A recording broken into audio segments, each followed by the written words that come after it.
I'm filling in for my colleague, Mark Mulgrim. You may have seen him in the flyer earlier. I'm filling in for him. He fell ill right before the show. So I might be doing a little bit of ad lib up here for you guys. But I think that I've put together some pretty important questions for you guys to ask as you're trying to select your OTT vendor, some of the challenges you'll be up against and so forth. A little bit about me. I've been in the broadcast and digital space for over 25 years.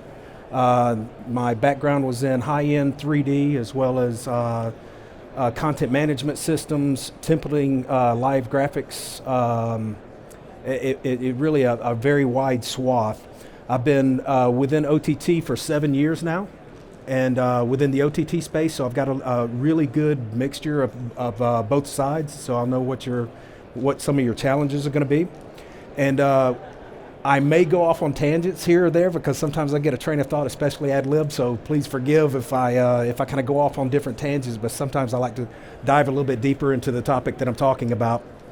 And if you guys have any questions whatsoever, feel free to take down my email address, shoot me an email. If you have anything you want to take a deeper dive with, I can set you up with any of the subject matter experts that can really take you deep dive in any one of the topics that we talk about. So the way that I laid this out, and I'd hope to be able to have a whole lot better graphics with all of these, so you may see that kind of dwindle off a little bit, but either way, the top four that you're going to be looking for within OTT, the top goals. One is going to be distribution, and then questions will arise. What region are you going to target, right? Because that's going to matter in how you stand things up. What applications are you going to target? So when you're selecting a OTT platform, do they provide all of the applications you're looking for? Amazon, iOS, tvOS, Roku, smart TVs like Samsung, LG, and so forth. It's good for you to also have a growth strategy within how you're looking to within your footprint. Where have a growth strategy out of the gate, and then you've got to ask yourself, are you sure about it? And then look at that platform and see if it's flexible enough in case you change your mind. Because a lot of times you're going to be changing your mind on things.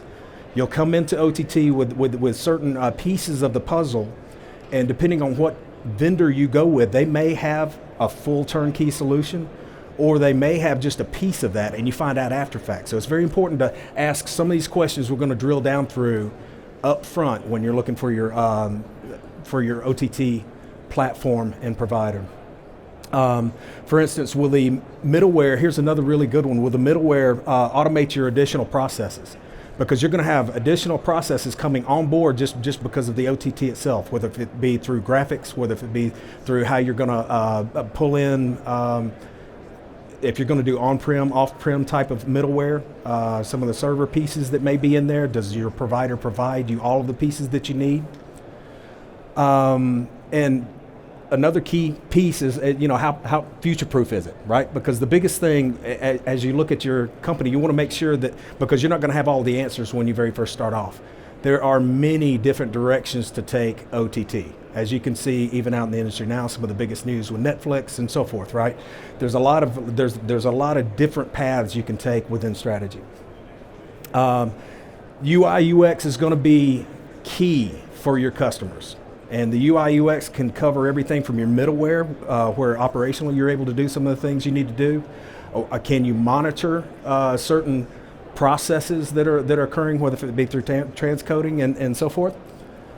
And then also your end customer. Is it similar across the platforms for them, right? You don't want them to go, say that they start off with a website or possibly even the mobile app and then jump from one to the other, and they have a totally different interface, looks completely different, different themes, all of that kind of stuff. I mean, it's really key in today's world, your UI UX. It's got to be really clean, intuitive, and so forth.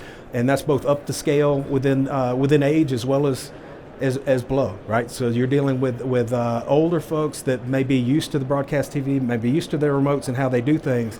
Now, how are you going to interface that and be able to show not only them, but some of the new UI UX that you're going to be presenting towards the younger generations as well. And then and this all leads to one of the most important things, which is monetization. So monetization, this is how you're going to be able to not only grow your business, but sustain it. You've got to have monetization on the back end, and then we're going to dive down a little bit into those monetization methods, some of the things you could be asking yourself within the monetization. You can do a subscription base, you can do AVOD, then you can do a combination of the two, where it starts off with ad based, and then you subscribe to get rid of the ads. There's a lot of different approaches here.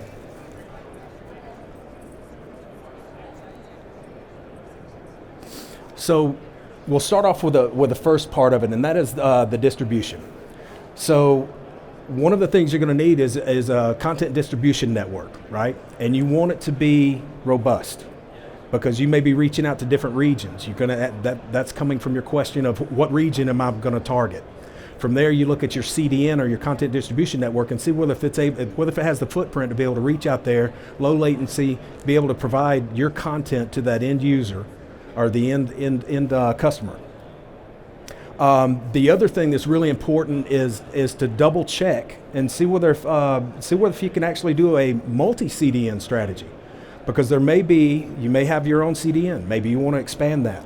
So there's a multi-CDN strategy is very important to have as well within a platform.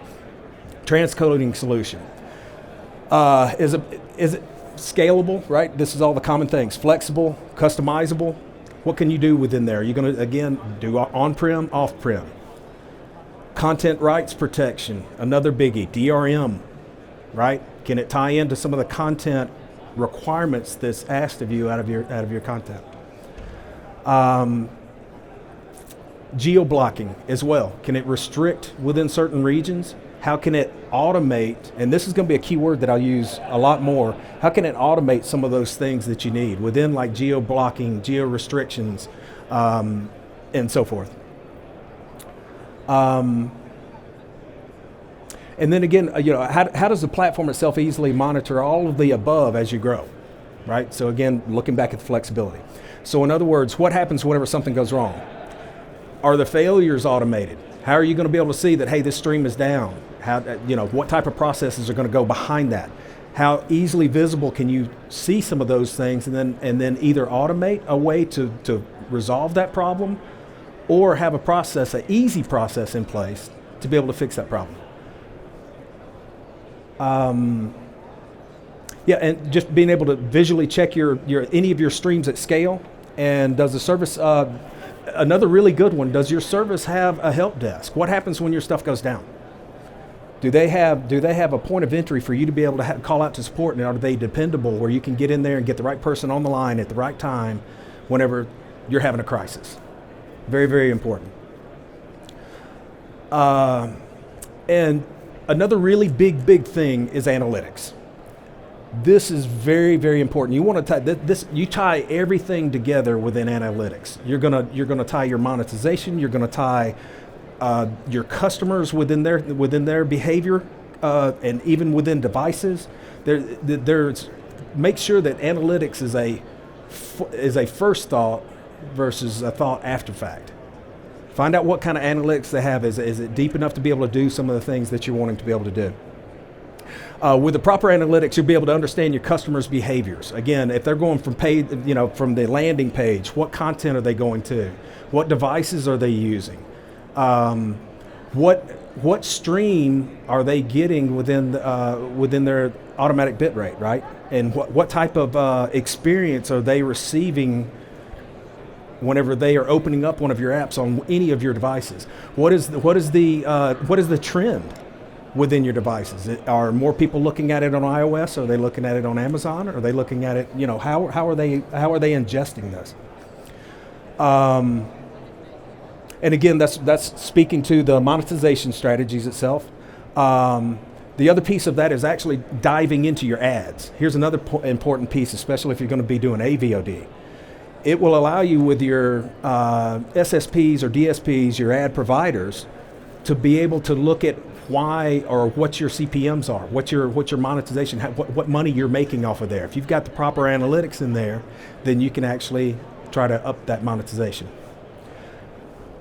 Common points of failure, we've already discussed that. And identify regions where customer,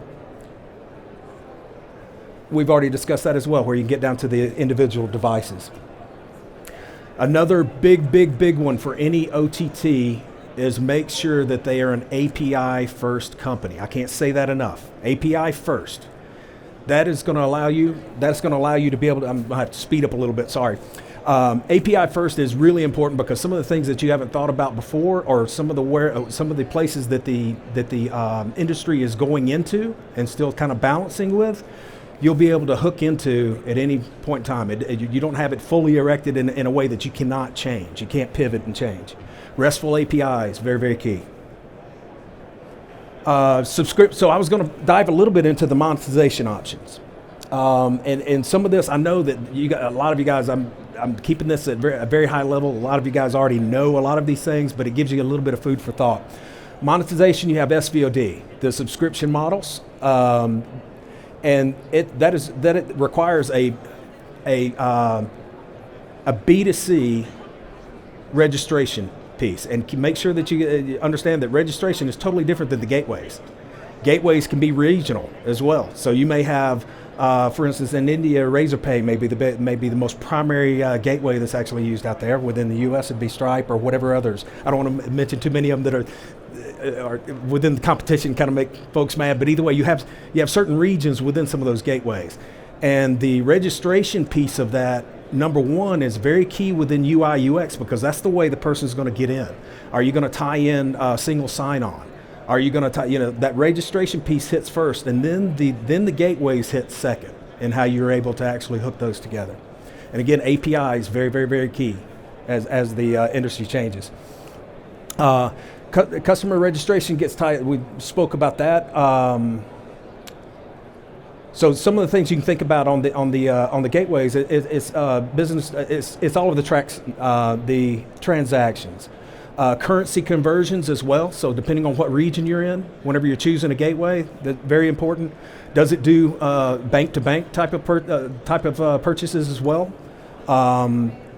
Credit card validity. So that's what your gateway handles. Any gateway that you choose, it's going to handle all of that stuff in the background for you. Recurring payments, one-time payments, in-app purchases as well. Now, across the different platforms, if you're looking at Apple, you're looking at Roku, any of those, it ties into in-app purchases. There's various policies depending on what platform you're on as to how you can approach. One of the things that's really important in there is can you, within your OTT platform, can you specify what platform gets what, or package your stuff to where it's different depending on what platform you're on, due to their policies. AVOD, ad supported.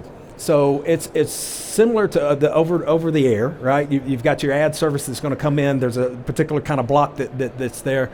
I'm going to have to highlight because I think I'm running low on time. But a really key aspect of that is server-side ad insertion, where you can actually make decisions and be able to send out Scuddy 35, be able to, in midstream, either in live, be able to decide where that block is. It goes out and does the bidding, comes back, inserts the ads, and then continues back flawlessly. And I think I've already spoke about this, is the freemium model, right? And that's where you're actually looking at all of those together. And there's different approaches where you may have a subscription-based model. You may have an ad-based model, but you say that you want to also throw in there a live pay-per-view event. Or you have various live channels and so forth. So a lot of it's going to be think about what your content is. Is it live channels? Are you going to do VOD virtual to live channels? Because that's a possibility as well, right? To where you already have the content itself, you have it existing, but you want to stream that as if it's a live channel, have your own EPG as well. So the experience is very similar to broadcast. Let's see. And again, pay-per-view, and TVOD, which is more of the rentals, where you can actually specify the time. How long can that person have access to it, to the content itself, and then how many times can they replay it, right? Not only do you schedule when they can watch it, but also how long they can watch it. And we've talked about this piece with the freemium model already, so I'm going to pass by it. Content packaging, very, very, very important. This is the whole reason that you're wanting to do some of the stuff with an OTT company. So some of the questions you're going to ask: can my middleware create different customer-facing packages? Right. In other words, can I offer more than one type of offering within the package itself? Not only that, can I do that within different regions? And then take it a step further. Can I also take that and possibly offer that within devices? Again, due to policies. Let's see. It could or could not be important to you about EPGs, but if you're needing an EPG or something of that nature, that's definitely something to ask up front. The other thing is how you need to think about how are you going to categorize or catalog your content. How are you going to present this? Are you going to present it in a single category? Are you going to need subcategories? The other type of operational things I'd like you guys to think about is, do they have like a bulk upload? What's the process with that? If you've already got all of your content, this needs to go somewhere. Are you going to store it on-prem, or are you going to place it in a cloud? How does that get from point A to point B? Do they have a really good strategy there? And then the other is being able to change out the metadata. Now, a lot of the OTT companies will allow you to be able to do this in fashions or forms, but take a look at that. Can it import like something from IMDb, right, for the metadata? So it saves you a step. There's many different ways to be able to kind of wrap some of that metadata and automate some of those processes when it comes to OTT. Some of the other things you're going to ask yourself is are you going to do any localization? Are you going to offer different languages? If so, are you going to is the platform going to be able to take in and actually transcode different audios? How are you going to handle some of the subtitles within WebVTT or whatever that you're going to be sending out for the subtitles? Let's see, some of the other important ones. Another big one actually I think come up on one of the latest news with Netflix. How are you going to be able to lock down how many devices your end customers have, right? Can you lock it down to where they have 3 devices, that's it? That can be very, very important with it, so people aren't sharing passwords and all of that type of thing. You can lock it down to the individual device itself, so they can have 3, 4, 5, however many you decide. Coupons, vouchers. What are some of the methods of the ways you're going to be able to get people to be able to join? Does the platform have that? And then, very important, can you change your mind on any of that stuff above, right?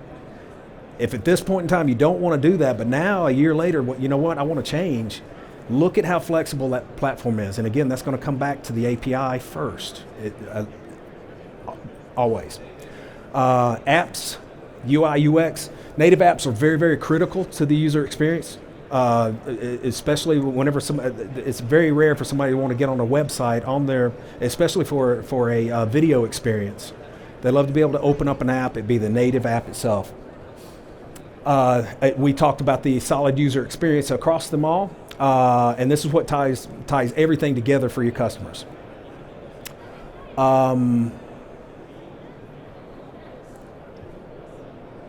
Another really important, like a business approach.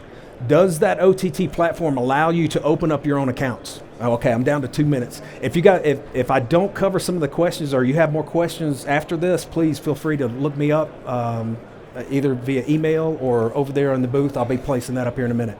But do they allow you to open up your own accounts? This is important because what happens if you decide to change platforms? If you don't own your Apple account or your Amazon account or the whatever accounts that you've opened up, now if you decide to change, how are you going to change? You have to resurrect everything all over again. Makes it very, very tricky. So that's a really good tip. I think I'll just leave it at this, and I hope that some of these questions kind of provoked a little bit of thought within how you're going to approach some of the things. Kind of gives you a little bit of ideas of things to think about within there. And we're over at the W9717 booth. Come over there. I'll be over there. We've got a full-on team. We'd love to answer any of your questions, show you our platform, show you some of the things it does. Thank you.